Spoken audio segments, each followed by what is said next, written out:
John Coltrane's birthday. My name is Rebecca Mauleon. I'm Director of Education here at the SF Jazz Center. We are so happy to see all of you here for our first matinee of our 6th season at the SF Jazz Center. Anybody here for the very first time? Wonderful. Welcome to all of you new families. We are so thrilled to have you here on this beautiful fall day. And also we want to welcome our international and national audiences live streaming. We are so happy to send this out beyond the walls of the SF Jazz Center. So let's wave to everybody out there in the international hemisphere.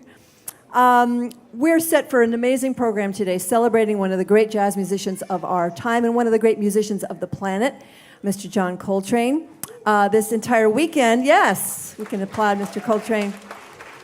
This entire weekend, we are celebrating his legacy with his son, Ravi Coltrane, who's been amazing us with his beautiful music and his stories as well about growing up, with Alice, his mother, and just living in that legacy of his father's beautiful music. So today we're going to celebrate that music. And for those of you who've never been to our matinees before, we like to have you, give you an opportunity to ask questions of the musicians. So for you young people in the audience, if you can think about a question you'd like to ask, toward the end of the program, I'm going to come out with a microphone. We're going to turn up the lights a little bit, and we're going to put a microphone over here on the floor, and you can line up and ask a question of anybody on the stage. And that includes our live streaming audience. If you have a question, you can ask it to our moderator, and they will text it to me, and then I will read it over the microphone. Technology is amazing, isn't it? So we're happy to take your questions about this music and about any of the musicians you're about to see. We have an incredible workshop right after, so we hope you signed up for our family workshop with the great Doug Goodkin and his friends. You're going to do some hands-on percussion and rejoice in the music of Coltrane using Orff instruments. Doug leads our workshops right after every matinee, and he's actually going to be doing one of our matinees at the end of the season with his ensemble, the Pentatonics, so we hope that you'll come back for that. Next month, we have the SF Jazz Collective celebrating the centennial of Thelonious Monk, so we hope you will not miss that one. Linda Tillery in November with the Cultural Heritage Choir celebrating our roots music, and in December, the inimitable Daniel Handler, a.k.a. Lemony Snicket, will be here with Marcus Shelby. So for those of you Lemony Snicket fans, it's sort of like stand-up comedy meets Mad Libs meets jazz. And we'll be celebrating the centennial of Dizzy Gillespie in December. So again, our matinee program is such a wonderful joy to share this music with you. We want to remind all of your grown-ups to please turn off your electronic devices so we don't have any buzzing, beeping, clicking, or flashing during the music. And young people, you know about being a great audience, right? We know about listening, and we also know about applauding.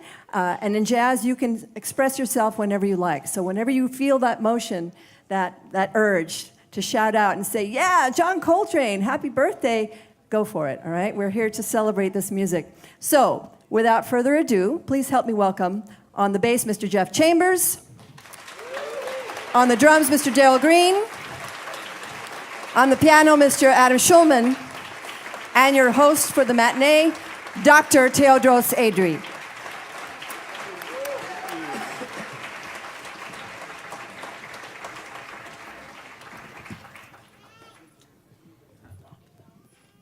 Hello, testing. 1, 2. How's everybody doing? All right. Welcome to SF Jazz today. This is a great day for me to celebrate John Coltrane's music. From the age of 13, when I first heard it, it really changed my life and how I heard music and really added a wealth of positive energy in my life. So we want to share this music with you, and we hope that you enjoy it and receive it. We're going to start out with a composition that he wrote called Miles Mode. It's also known as Red Planet. You know, they were into astronomy and things like that. So here we go. Miles Mode, Red Planet.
Thank you so much.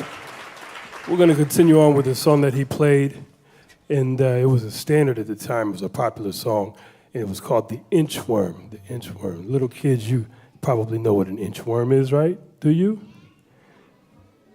An inchworm is, how long is an inchworm? Come on. How long is an inchworm? All right, good job. Good job.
you so much. Can I have a little bit of my voice in the monitors, please? Just a little more, so I don't think I'm not being heard. It's a little better. It almost came. There we go. Okay. Then I start straining, and then I walk out with a sore throat. I played the show, but nobody could hear me. It's okay though. We're gonna continue with a song that John Coltrane wrote for his first wife, and it's called Naima.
All right. We're going to continue on with a song that John Coltrane wrote for a famous blues singer. Her name is Bessie Smith, and he calls this Bessie's Blues. Say it, little children, say it. Bessie's Blues. All right. How about a little louder? Bessie's Blues. Okay. I know you got up early on a Saturday to have some fun, so I got to bring the fun side too. You know, I can't be serious jazz musician. I have a 4.5-month-old, and she doesn't really care for a serious jazz musician. She doesn't care about that. She wants to see happy father, you know what I mean? Parents, you know what I mean, right? You want to be all contemplative. Think about all the things you want to do for your kids, you know, all the serious stuff. Okay, I got to put this money here, then I got to and the kid is just looking at you, right? Just like, that means nothing to me. You got to bring the happiness. So it's amazing. Parenting is amazing. That was the first thing I realized when I had my daughter.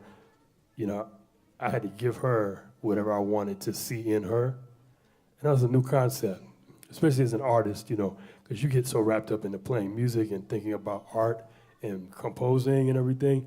And then I look at my daughter, and she's just blank face, you know. And I'm like looking at her, I'm going, why don't you say something? Like, smile at me.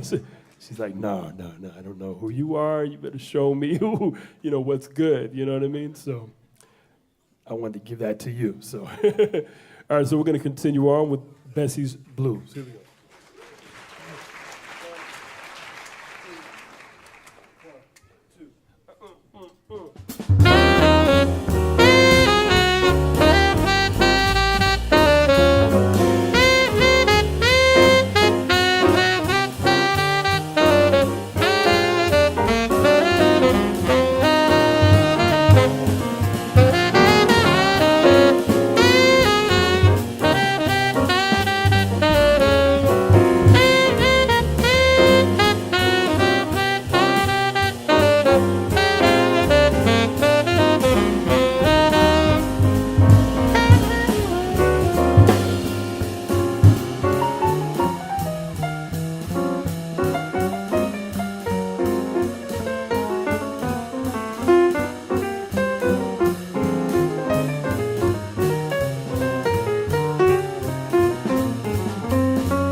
So we have one more song we're going to play, and then after that, we're going to take some questions from the young people and the old people, too. I know it's a bad joke, right, parents? Yeah, I'm not old. We're going to play a song that John Coltrane wrote. He calls it Moment's Notice. And I think he was referring to the way these chords, when they happen very fast, and they occur in different keys, you know. There are 12 keys in music, in Western music. And so this song has chord changes that go in many of those keys. I don't think it's all 12, but it's a lot of keys. And so he calls it Moment's Notice, because your thinking has to be quick, you know, at moment's notice. So here we go, Moment's Notice.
Teodross Avery, Adam Shulman, Jeff Chambers, Darrell Green. Woo! Happy birthday, John Coltrane.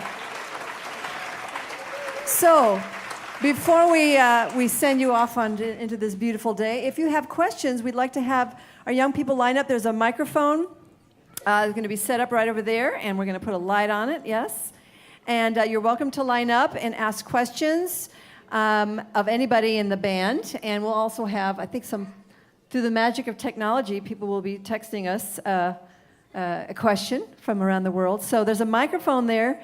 And it's pretty close to some of you. If you'd like to go ahead and grab it, I might start off and ask Teodross a question. What was the first John Coltrane song that you learned how to play? Well, that's a good question because I thought you were going to say which one did I first hear. But okay, so it was Giant Steps. Wow! It was the first. That was my first time hearing his music, and the extreme just proficiency on the instrument, it just shocked me out of my 13-year-old brain. You know what I mean? Do we have any saxophone players in the house? Any young people playing the saxophone? Right on, awesome. Right, sax man. Wonderful. So you're getting a perfect master class right here. This is wonderful. All right, so we've got a very young person with a hat and ready to ask a question. Go ahead. We have an older young person man. too. I just snuck ahead of this guy. I see that. Yes. Mm-hmm. Hey, Theodros, that was one of the great sets I've ever seen at SF Jazz. Man. Wow. Man. Thank you. Whoa. Thank you. Whoa. So much. Hey, I just have a quick technical question. As everybody knows, to play the saxophone, you have to have a really good mouthpiece. It's not enough to have just the saxophone. And I noticed from the last time I saw you, you changed to an auto-link mouthpiece, and it changes your sound. And I just wondered how you found that mouthpiece and how it sounds so great and what a mouthpiece can do to the sound. Okay, well, I actually played Van Doren mouthpieces. I left Autolink for Van Doren, and they make one thing about the older mouthpieces. They're kind of like old record players. Like they're not as consistent because of the technology that they use, and a lot of times they were handmade, so you'd have different measurements sometimes. But the one I play now, this Van Doren, it's like very consistent. I have two of them. They play really well, and they don't fight me when I'm playing. Sometimes the mouthpiece can kind of fight you, but it's just smooth as chocolate. It's just like I just play it, and it responds back to me. So Van Doren is actually what I'm playing. Right. And thanks for recognizing that. Thank you. Good All ears. Right. We have another young man. Question? Yes. How old do you think John Coltrane would be today? Well, he would be 91, right? Isn't that? That's right, Yeah, 91. 91 years old. What a great question. He'd Thank be you just for a your question. little bit older than you. Just a little bit. All right. I have two questions. Sure. That's fine. When was John Coltrane born? 1926. And I just started playing the saxophone. How long did it take you to learn how to play that well? Oh, man. 31 years to get to where I am now. Okay. But the thing is, don't wait, hold on. If you just practice and listen, you can get very good. You'll probably get better than me. You never know. Yeah. Uh-oh. How long did it take for you to learn? It took me about, in order to get an understanding of the instrument, it took me about 4 years to just understand what was going on. That is so cool. The mic is just pointed down. Right, That's yes. cool. Before we take that lovely young lady's question, somebody's going to help her with the mic. Oh, wonderful. Oh, Thank you, nice, young man. nice. All right, how sweet. There you Okay, go ahead and ask There's your the mic. question. There you go. Hello. Hi. Hi. Do you want to ask a question? Yeah. Sure, go ahead. Why do the instruments need to take turns? Oh, What a that's a great good question. question. That's a good question. It's kind of like talking with your friends. If all of your friends Well, at your age, they probably all talk at the same time. But it's like if your parents and their relatives all speak at the same time, it's hard to be heard. So what we do is we play together at the same time, and then we let each other take turns speaking up front. Does that make sense? Okay. All right.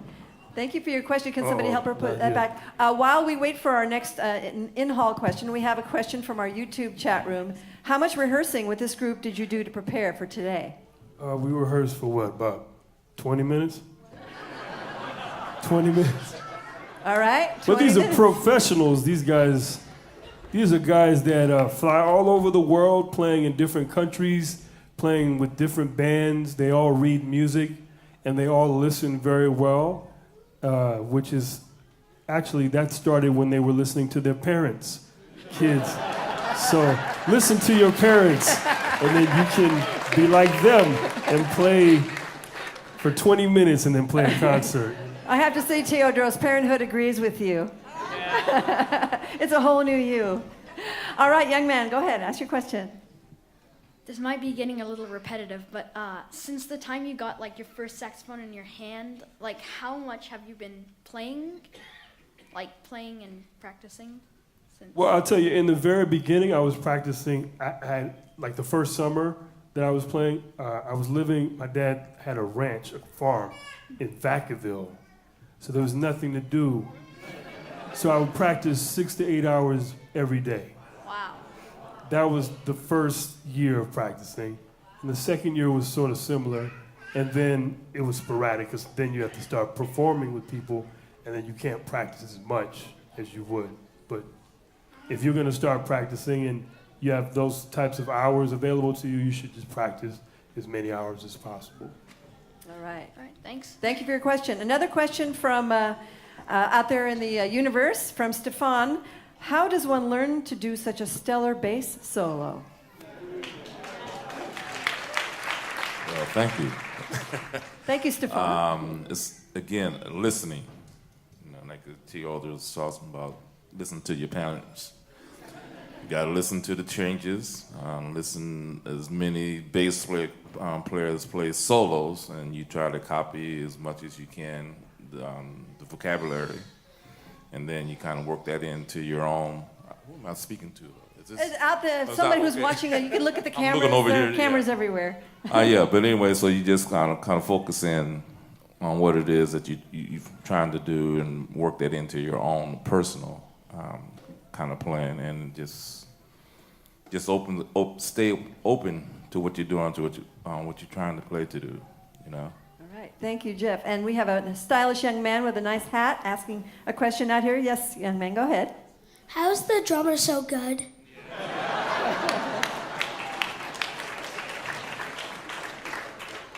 Oh, thanks a lot, man. It's a lot of practicing, like all other instruments. It's a lot of practicing and studying and taking the time. You know, you want to be able to play like walking. You don't really think about walking too much. You just kind of naturally do it. And that was always my goal, is to get the instrument under my hands good enough so I can play my ideas and accompany other people as well, effortlessly, you know. So thanks so much, and it's just a lot of practice and listening and studying. Thank you. All right, we have a couple more. Yes, young lady, go ahead. Teo, are you still teaching? Yeah, that's one of my former students right there. She kind of snuck up on me. I don't owe you any lessons anymore, right? I am still teaching. I'm actually the head of jazz studies at Cal State University Dominguez Hills. I just started that in August. Congratulations. Thank you so much. All right. Thank you. So yes, I'm teaching there, and also if anyone wants to study with me, just reach out to me. I'll be selling CDs and signing them. That's You can right. Approach me. You have a CD out, and it'll be Yes. in the lobby. So afterward, if you'd like to purchase a CD, and Teodross will sign it, Yes. that would be a great way of supporting his wonderful work Thank you. and hearing this beautiful music. Thank you for your question. We have time for just a couple more, so let's speed it up. Where did you buy your saxophone? Wow, this is a great question. The the instruments that I endorse are going to be so happy. The instrument and the mouthpiece. This is the first time people have asked, like, what's going on with the instruments. I actually play saxophones by a company called Cannonball Saxophones. So I got it from Cannonball. And you can too. Come on, Darrell. Too many QVC moments. All right, young lady, go ahead. How long have you been playing? 31 years. You'll be 31 one day too. It'll be a little while. I know it's a long time, but yeah, 31 years. How long did it take you to be that? How long did it take you to be in a concert? Actually, about. How old were you when you were in a concert? 14. First concert. First concert, yes. All right, great Wow. question. I have a question for the drums. I noticed that you have like different like sticks, like 3 different kinds of sticks. Like, how do you find time to practice with all of them? That's the hard part, is finding the time. They're a little similar, but you just have to take the time, really. And that's a very good question, because you do have to take time with each of them. You're speaking of the drumsticks, right? Brushes, and what's the other one? The mallets. And they all feel different. They don't respond the same, so you do have to put in time with each of them. So that was a very good question, but you have to make the time to do it, you know? Okay. It's Wonderful. like homework. Wonderful observation from this young lady. Thank you. All right, a couple more, and then we're going to wrap I up. have a question for the pianist. How is he so good? Well, thank you. I was being left out, so thank you for. Yeah, I mean, it's the same as all these guys. I started playing when I was. How old are you? I am 8. You're 8. Okay, so I started playing when I was about your age, and yeah, just took piano lessons. My parents made me play. I wasn't really into it in the beginning, but after a while, I really started to love it. And then, yeah, I just started listening to a lot of music that I was interested in, and then I wanted to play like that. So that motivated me to practice a lot, and then I practiced a lot, and that's how I got to where I am now. Same as me. I have a question for the pianist. Do you play only jazz or classic and rock? That's a good question. Well, I studied classical music when I was younger. Like when I took piano lessons when I was a kid, I took piano lessons and I studied classical piano through college, actually. And but I was playing jazz at the same time. These days, I don't really play classical as much, but sometimes I'll play rock in certain situations. So, yeah. So we have a couple questions also for the pianist. This is a piano section, I think. First, we're about to start learning how to play piano, total novices. Do we have to start with classical? Is that I sort of reference to the prior question, or can a person get right into learning jazz piano? I think having a basis in well, when you're learning early on, it's kind of the same. I think, you know, just the basics of like how to sit at the piano, how to, you know, where the notes are, all the really basic stuff is pretty much the same.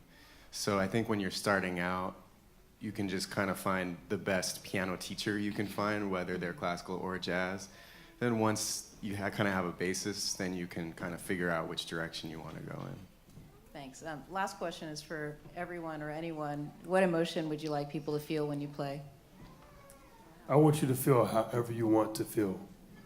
I don't want the music to dictate to you, you know, how you should feel. Because you might, because it's like, psycho, we're dealing with brain waves and tones, and it might just hit you another way.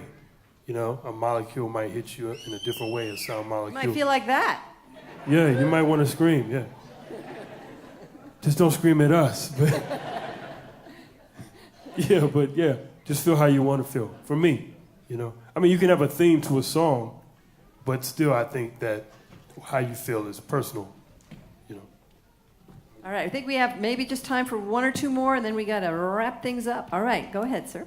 This question is for the pianist. How did you find the time to practice and play so well? Well, I think like Teodross, there was a certain time in my life where I had a lot of time to practice. I went to school for music, so when I was in school, I was studying and practicing, and then also when I had time afterwards to study and practice. These days, I don't have as much time to practice. I try to practice as much as I can, but I think maybe it's usually pretty common for jazz music, or all musicians, at a certain time in their lives when they have a lot of time to practice, they just go for it and practice like all day, because they're really, you're really into it. You really want to absorb the stuff. So, yeah. Thank you. Okay, I think we have time for one more question because we do have a workshop that's going to start up. So go ahead. Are there different kinds of drums that you play for different kinds of music? Great question. Maybe that's Darrell, you want to? Yes, there are. I mean, many different cultures almost every culture has their form of a drum or some kind of percussion. But even within I guess like Western music, where you have the drum set, if I was playing like with a heavy metal band, I might use a bigger bass drum, get some bigger toms, get a deeper sound, So yeah, you kind of use things accordingly with whatever job, the tools for the job. So. What a great question. And I know we have two young people who would like to ask some questions, so can we make them really, really short? Oh, okay. I have a question for the pianist. How do you play the piano with the eyes closed? Yeah, that's a good question. When you practice enough, I know I can see the keyboard in my head, in my mind, and I can just feel it. When I have my eyes closed, I'm still kind of seeing it in my mind because I've just played it so many times. I'm so familiar with it. Like Teodross he can't look at the keys on his saxophone. He's not looking down because he's just so familiar with the instrument. So that's how we're able to do that. Thank you.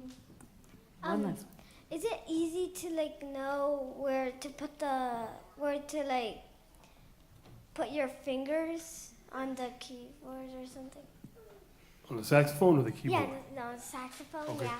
Yeah, well, see, in the first year that you study, you're really trying to memorize where your fingers go, how to how to blow into the instrument, how to make sound. It's just like when you learn your alphabet. You know how you learn the alphabet, put it to a song, A, B, C, D, and then you learn it and then you have it memorized. It's the same thing with the saxophone, the same kind of thinking, and you just do it with a saxophone, with an instrument. What a great question. Thank you all so much for your wonderful questions. Another hand for these beautiful, wonderful musicians. Thank you. Thank you all. We'll see you in the workshop with Doug Goodkin and friends. And we'll see you next month for the SF Jazz Collective.